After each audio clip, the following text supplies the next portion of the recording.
I could recreate old Lone Fox DIYs.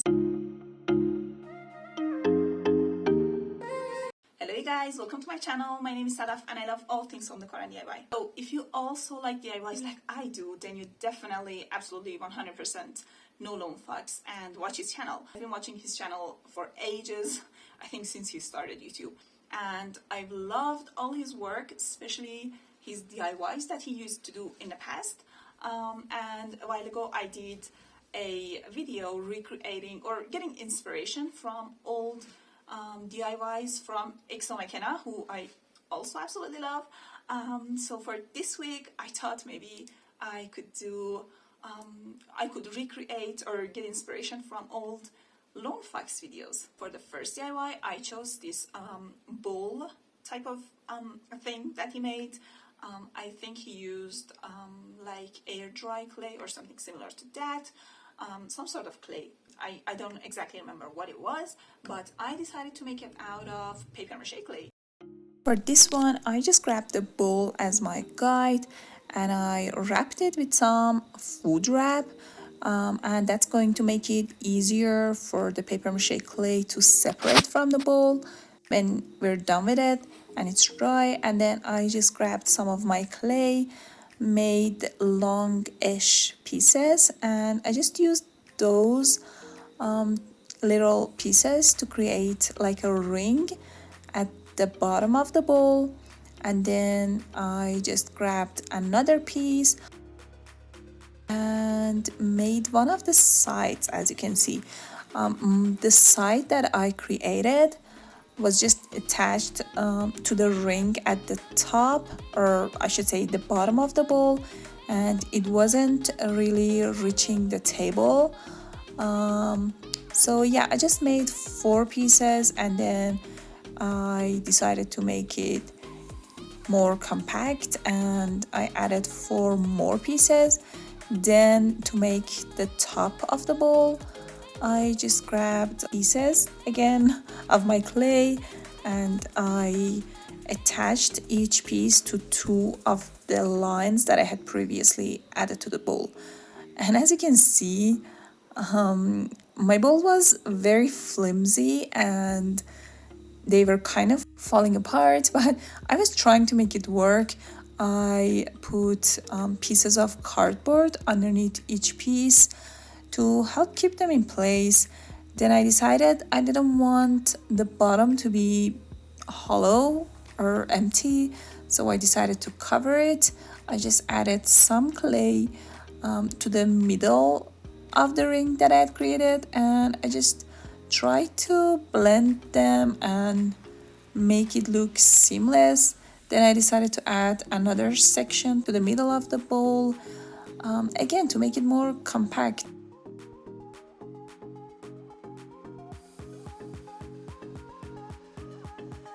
This is what happened after I tried to move my bowl just a teeny tiny bit. So I realized it wasn't working out. I just decided to make my bowl kind of bigger and the pieces longer, so that they would just sit on the table. And yeah, then I added my other piece that was going to make the top of the bowl.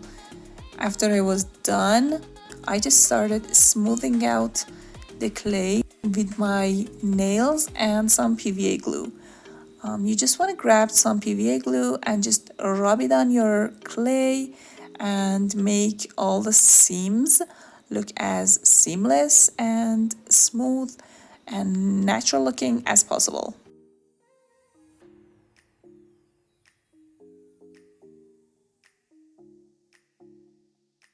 I just took my time. This honestly took me a long time, but yeah, I think it's really worth it in the end. It's gonna give you a much nicer finished look. Then I let my bowl dry for 2 whole days, and then using a tiny scissor, you could use any thin thing, I guess. I just used this scissor to kind of just really slowly try and separate the bowl from the food wrap.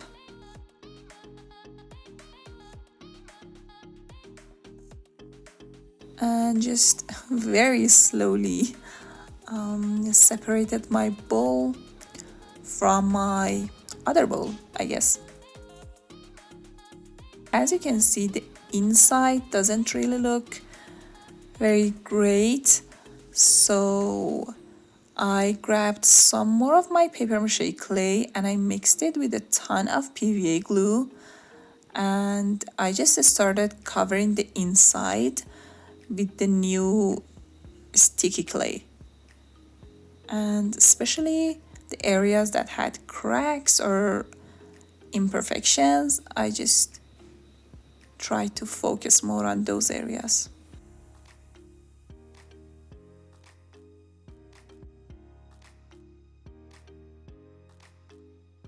After I was done covering the bowl with the clay, I just let it dry for one more day and then started just sanding it and getting rid of any rough textures that I had.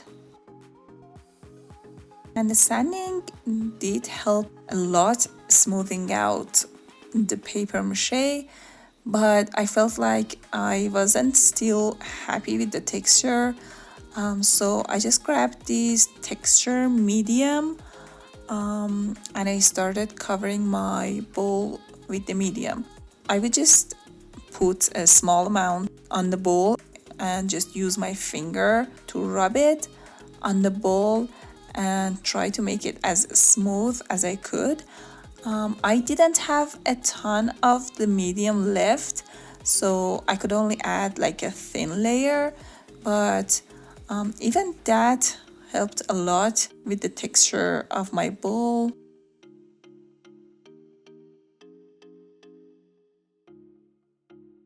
The good thing about the texture medium is that first it dries within an hour, I would say, if it's a thin layer, and second, it's actually very easy to sand, so you're able to get a smooth and nice finish.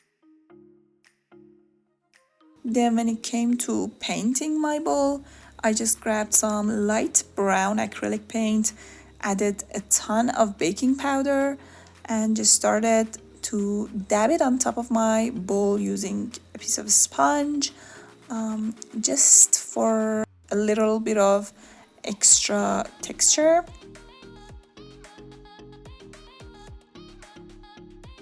Now, I wasn't really sure about the color that I'd chosen, so I didn't seal it because I might change it later, but you could just use a coat of clear matte sealer and that's gonna finish your bowl.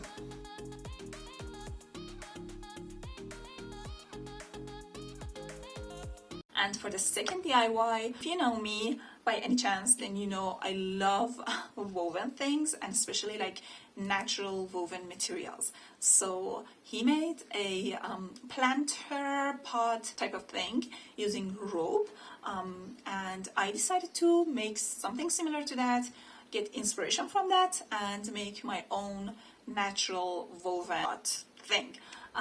Yeah, so let's just see it.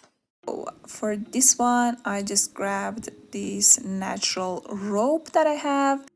I just started making a spiral with the rope and just hot gluing it.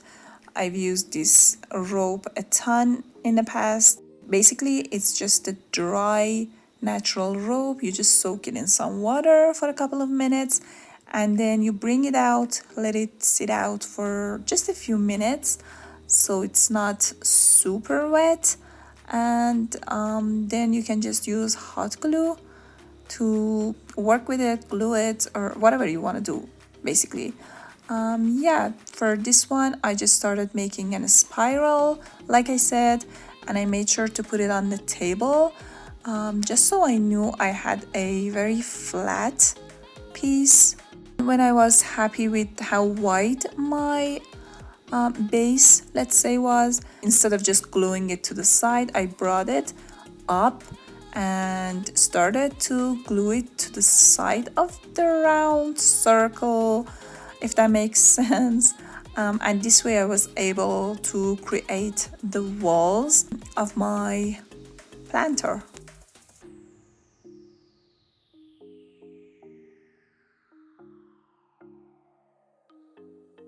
And after that, I just kept on gluing the rope on top of the same row.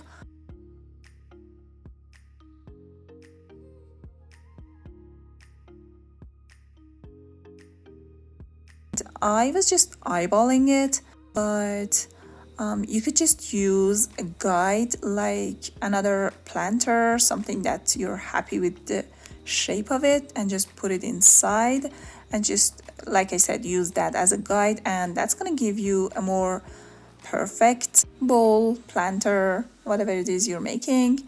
Then I just finished it off with some more hot glue.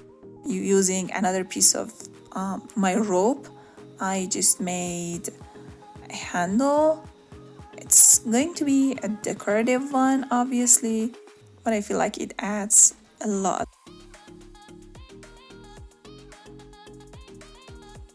When I finished making my handles, I actually decided to make my planter kind of darker. So I just grabbed some wood stain and just stained my rope to the color that I wanted.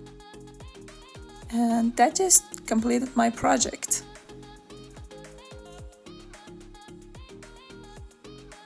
Hope you enjoyed today's DIYs. If you did, please let me know down below which one was your favorite. And like this video, subscribe to the channel, do all those things if you want. And I hope to see you again. Bye!